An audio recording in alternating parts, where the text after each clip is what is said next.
I was born to become a doctor. I've never thought of any other profession except gynecology in medicine. Does the lifestyle play a very big role in the entire women's care today? The biggest driver of all these lifestyle challenges is the stress. How do you upgrade or upskill yourself? Robotic was something which I have picked up as a new skill after my 50s. Your 22-year-old son met with very, very severe accident.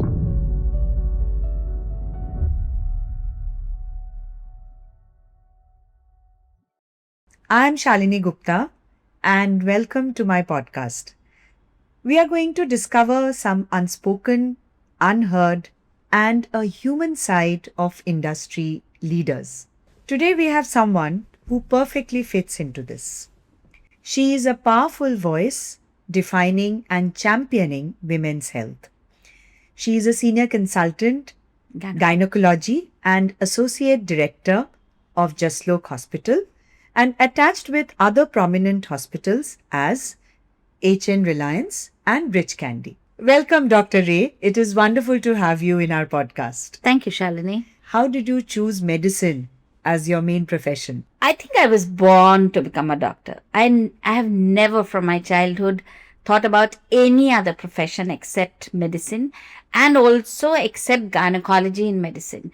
I remember when I was small, I used to get books and read only those chapters which are about giving birth or something about human body. Maybe my mother has a role in it, and so maybe she has imbibed some kind of dream in me which I have never realized. But as I said, I've never thought of any other profession except medicine and except gynecology in medicine. So how do you bring this trust and empathy in your treatment procedure? Well, as I said, I loved my profession, and that probably brings in the enthusiasm with which I talk to my patients. And I do give a lot of importance to trust.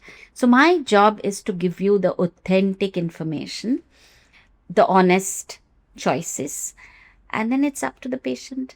And so far it has worked very well for me. I've been in this world for the last 25 years and I have patients who are sticking to me since the last 25 years. I must tell you that her Instagram says Dr Sudeshna Cares, and she also has a very interesting logo which has all about being a ray of hope. So I think this human aspect of care and somebody who sees herself as a caregiver. Can you tell me the kind of patients that you experience, doctor? Over the last 25 years, I'm sure there'll be patients of various, as you rightly said, socioeconomic backgrounds, various regions of India. So what are some of those interesting stories that, define your patients?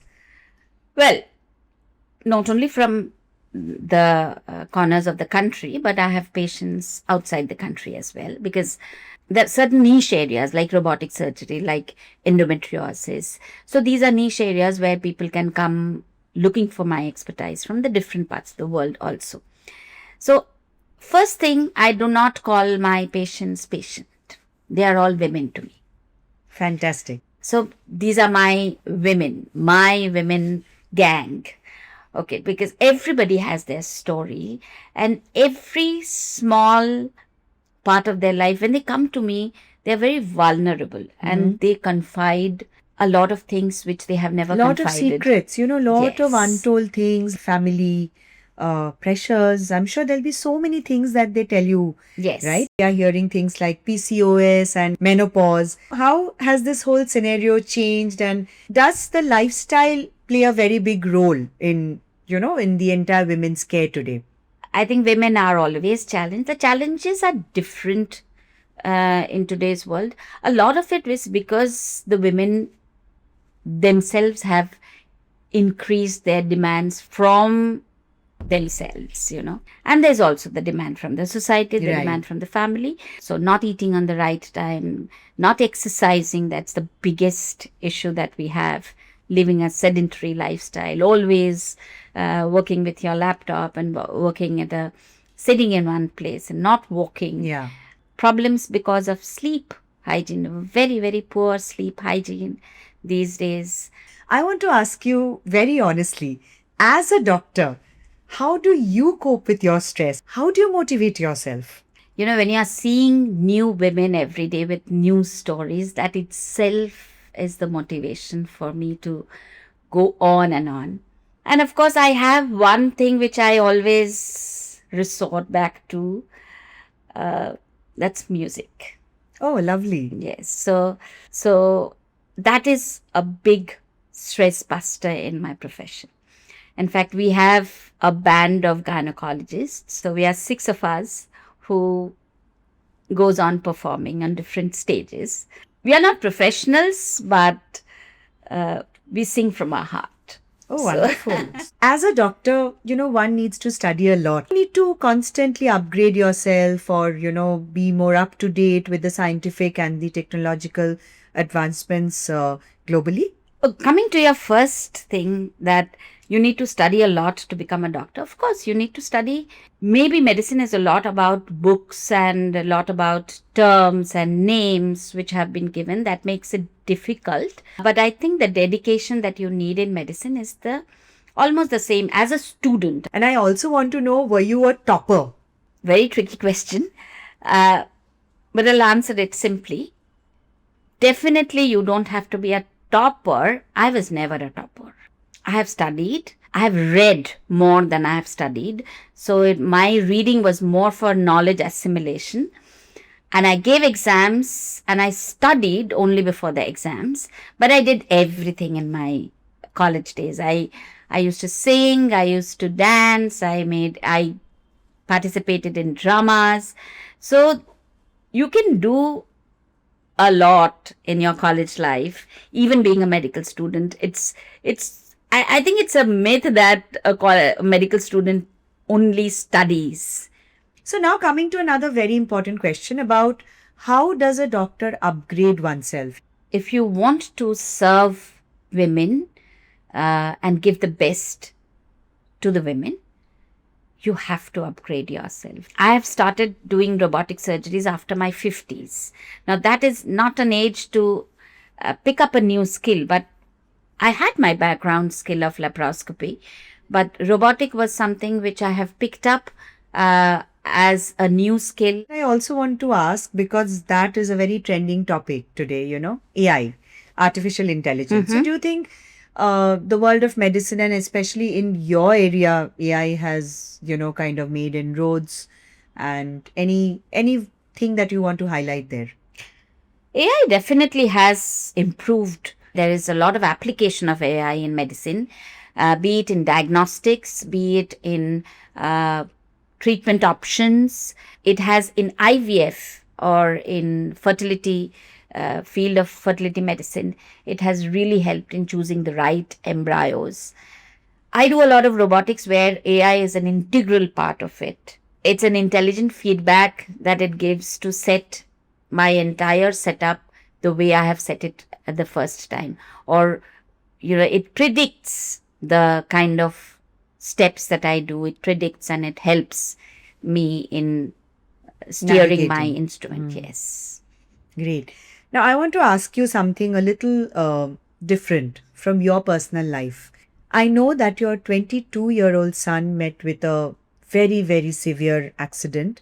There have been multiple surgeries that he has gone through. Tell us, if you can share a little about, how did you cope with that situation? He was on a ventilator for weeks after the accident.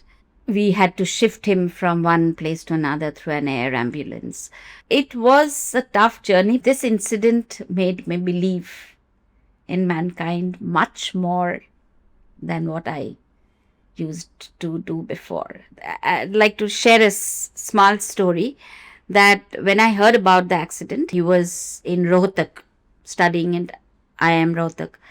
So when the first news came to me, as the first sentence that I began this journey with is, "Iska chances of survival bahut kam hai." When this happened, I just conveyed to all my friends, all my colleagues, and one couple who didn't know me, who just know one of my friends that I know from Okay. Mumbai, actually drove in that foggy night to go and see my son. And from there, actually, she called me and told me that, I'm sorry, No, it's okay. It's okay. wait, give me some time. Mm-hmm. And have some water. And from there, she called me to tell me that, Madam, your son is alive. That was the first time I actually knew that he's still alive. So you never know how people will help you. And to kind of lighten the whole conversation, tell me, is there any fun situation or any fun day that you can recall, or a funny statement by any patient? And I never have a dull day. Women come with a lot of interesting things, and I deal with men also, like who are accompanying women who have lots of queer questions to ask, and they have a funny angle to it. So this couple was pregnant, and the husband was, of course, asking that, can we have while she's pregnant? So I said, yes, you can have. So the wife came forward and asked me this question. बच्चे को दिखेगा नहीं ना?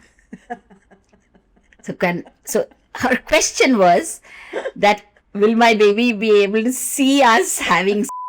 I said with a straight face, I had to say that no, babies don't have eyes while they are in the womb, and so they will not see. So that convinced her to have during her pregnancy. So now let's come to a interesting rapid fire, okay? I am going to ask you some questions, and if you can, try and answer them in one word or in couple of words, okay? So one sentence every doctor secretly wants to say but can't. Stop becoming a doctor. Your superpower, diagnosing in 30 seconds or calming people in 10? Calming people in 10. One thing even you forget despite being a doctor. Taking care of yourself. So important. And lastly, if your career or your life had a theme song, what would it be? And I don't mind you singing it. Well, the song that matches the philosophy of life, especially after COVID, is आगे भी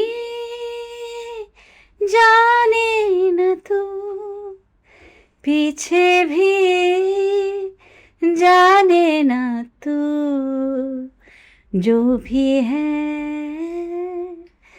बस यही एक पल है, आगे भी जाने न तू, पीछे भी जाने न तू, जो भी है बस यही एक पल है. Wonderful. Thank you so much. And on that note, we end today's podcast, Conversation with Dr. Sudeshna Ray. I hope you are taking back some interesting nuggets about and the human side of the doctor. Thank you, Dr. Ray. Thank you, Shalini. It was a lovely chat.